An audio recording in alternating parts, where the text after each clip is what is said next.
Matthew Scooby. Welcome back to my channel. So, I know, this review is a little bit late. It's not really a review. Well, I guess it is.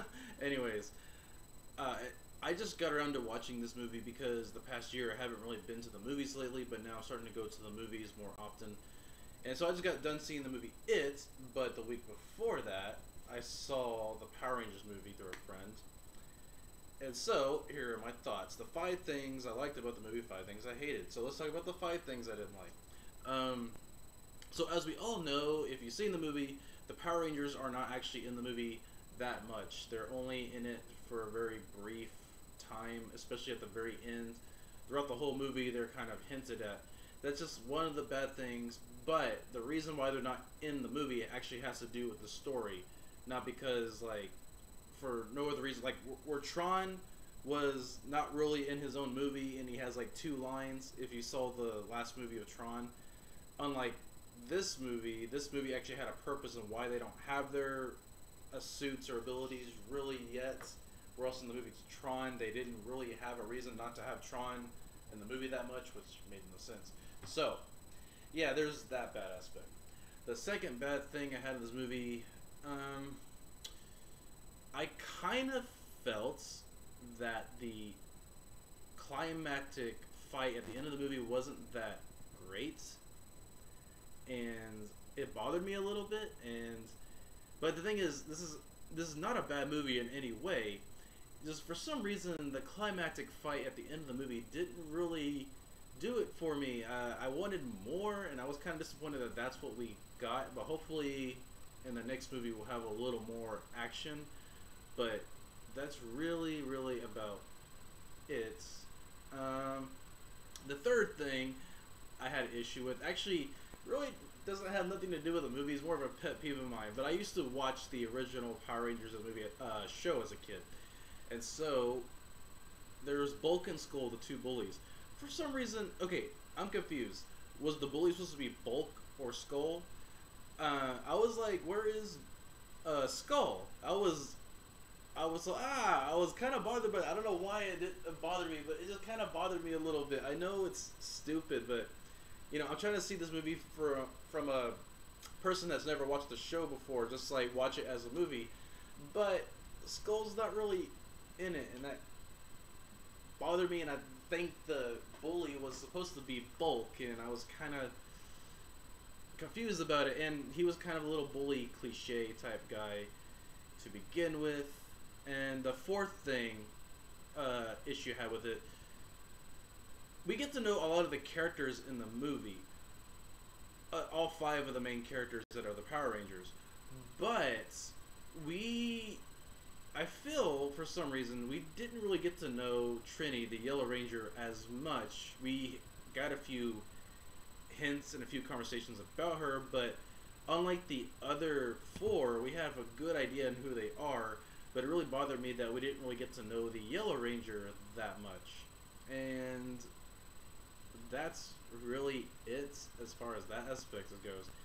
And number 5, there actually isn't that much action in this movie as I was hoping for. Because most of the movie revolves around them, us getting to know who these characters are, them bonding and training to become the Power Rangers. So that kind of bothered me. We do have action in the movie, but we didn't have as much action as I was hoping.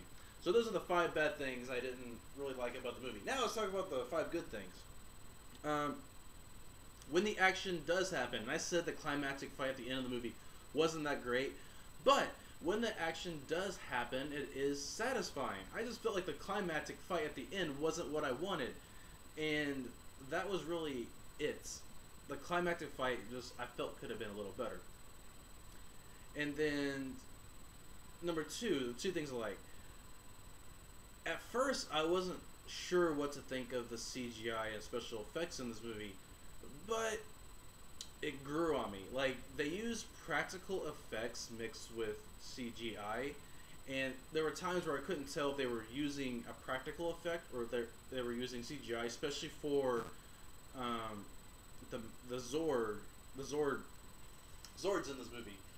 Of course, the Megazord, that's all CGI, but when they're the miniature Zords, I couldn't tell if that was CGI at times or if it was practical. So I thought the special effects of this movie was pretty decent for this movie, especially with Zordon and his head in the wall. Again, the Megazords, and I thought the suits with the CGI, it mixed really well. Like I said, they do a good job with CGI versus practical effects, because there's times where the suits transforms over the characters. You could tell it's CGI, but there are times where you can't tell when it's doing that. Is that CGI or not? So I thought the CGI was pretty decent within this movie. It's not the best CGI I've seen. The special effects are not the best special effects I've ever seen, but the special effects are at least decent in this movie. Number three, they did a good job of letting us get to know the Power Rangers and who they are as people. And of course, they got rid of the typical cliche of the Black Ranger being black, of the Yellow Ranger being Asian. I think the Yellow Ranger in the movie was Hispanic. I think I didn't really know. I wasn't really sure. I think she was Hispanic, but I'm not sure. So yeah, they did away with that, and the Blue Ranger is the black guy in this movie. So I never really thought of the Power Rangers as being like a race problem thing, but what I'm saying is that they did a good job of introducing all these characters and who they are. I felt Zach especially was very believable as his character. Jason was very believable as leader. Kimberly's character and Billy. The only problem I had, like I said, we didn't really get to know the Yellow Ranger that as much as I thought we should have. And Rita Repulsa is in this movie, and a lot of people had mixed thoughts and reactions, but I thought she does a good job as the villain of this movie, which I'll get to in a second. And then Zordon, which is played by Cranston. I thought, if I said his last name right, sorry. Actually, I forgot his whole name. Is Eisenberg is Zordon. For some reason I forgot his whole name. But yes, he does a good job as Zordon, and it was very believable. And I want to get to the fourth thing I like, and the fourth thing is very minor. It's very, very minor, and some of you are probably going to think it's ridiculous. But what I don't like in some movies is that when an alien race goes to another planet, they for some reason know English. They somehow know English, and that makes no sense. Why would they know English? They establish in this movie that Zordon and his alien race, they know a different language. So it is a little nitpicky, and one little thing that I liked is that when Zordon goes to Earth, he's speaking to Rita in some sort of alien language. I don't know if it's what actual language it is, but when Zordon finds out that the Rangers speak English, he automatically switches to English. And I know that kind of contradicts what I just said. When they go to another planet, they just automatically know English. What I mean by that is when they're in space, when aliens are in space, they're talking English to each other most of the time in some movies. Then they go to Earth and they're still speaking English. You think it would make sense that when they're in space talking to other aliens, they'd be speaking in their own language. So that's a little nitpick that I liked. It's very subtle. It's only in the movie for a little bit. But I think most movies need to do that. When you establish that there's another race of characters from a different culture, from a different planet, or from a different country, they should be speaking another language before they go and introduce themselves to the rest of the story. And so, as I was ranting, I forgot what I was going to say about number 5 again. Number 5. Oh, number 5 is the villain Rita Repulsa. So, as far as villains go, I like the setup for what they do at the end of the movie when hinting at the Green Ranger. So, when I first saw an image of Rita, I didn't really know what to think, and I wasn't sure if I was okay with the fact that Rita Repulsa was once a ranger, as they established in the movie. I was kind of hoping that she killed the original Green Ranger and she took his power coin, which would make more sense.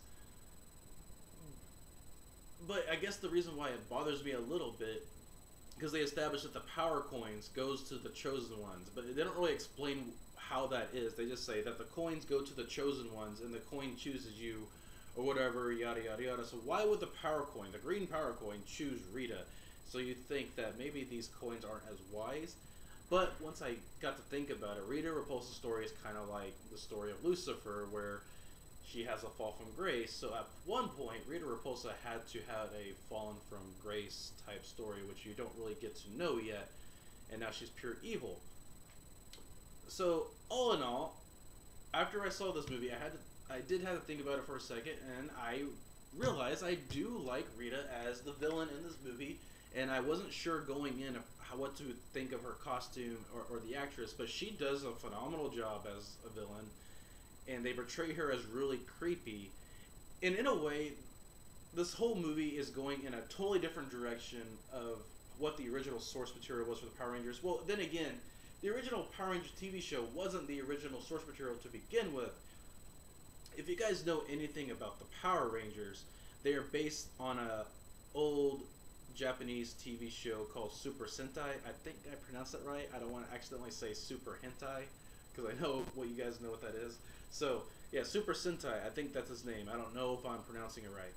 But I've actually seen the original Japanese show, and the original Japanese show is nothing like the American version of the Power Rangers. It is zip, zilch, nada. It's nothing at all like the original Power Rangers. So,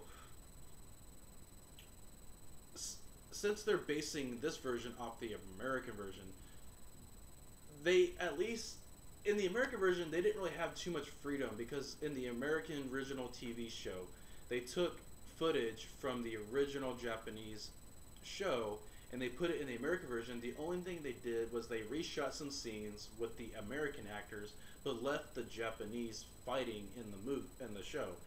So at least in this movie, they could go back and they had more freedom, because I guess, see, in the original TV show, they had a little more, they're a little restricted what they're going to do. They looked at footage from the old Japanese show, and they're like, okay, well, I guess we could tell the story this way. What about this way? Oh, no, we can't do that because there's no footage of them doing that in this fight. So, at least in this one, they get to go back and have more freedom and recreate certain events and recreate certain situations for the characters. So, I do like now, and I accept that Rita is now a Green Ranger.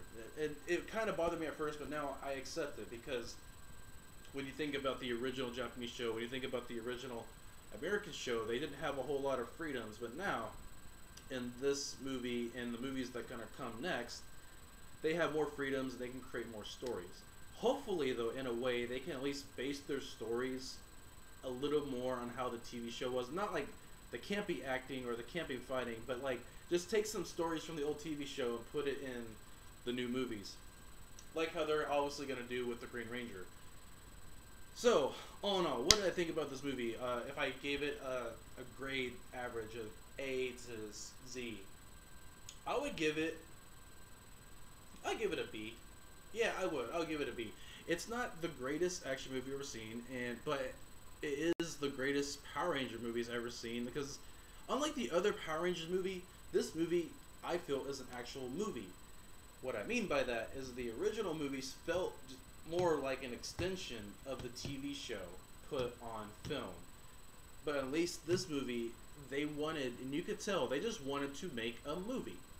And it was a good movie.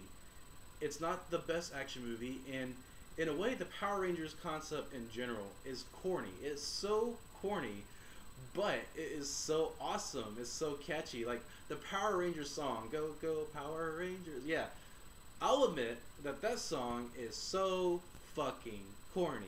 It is so corny, but damn it, it is so awesome. Why is that song so awesome? Why is the original TV show so awesome? Like, everything about the original TV show and the entire concept of Power Rangers is so ridiculous. And I'm a guy that likes things like Ninja Turtles. I like DC, Marvel. You know, I like a lot of things. But I acknowledge that the idea of the Power Rangers is so corny, but yet it's so awesome. And I don't get why this is. And I think the same thing could be said about the Pokemon phenomenon that happened back when Pokemon first came out in the US, and everyone was freaking out about Pokemon, and then at some point it died off. at least in my opinion. And Pokemon's still popular in the U.S., but I just feel personally it wasn't as popular now as it used to be back then. Because back then, man, when I was in school, everyone freaked out over Pokemon. But with Power Rangers, that phenomenon didn't really die down. Yeah, I mean, I don't think Power Rangers was ever as popular as, say, like Pokemon. But the Power Rangers concept, the Power Rangers fan base, it's always been catchy.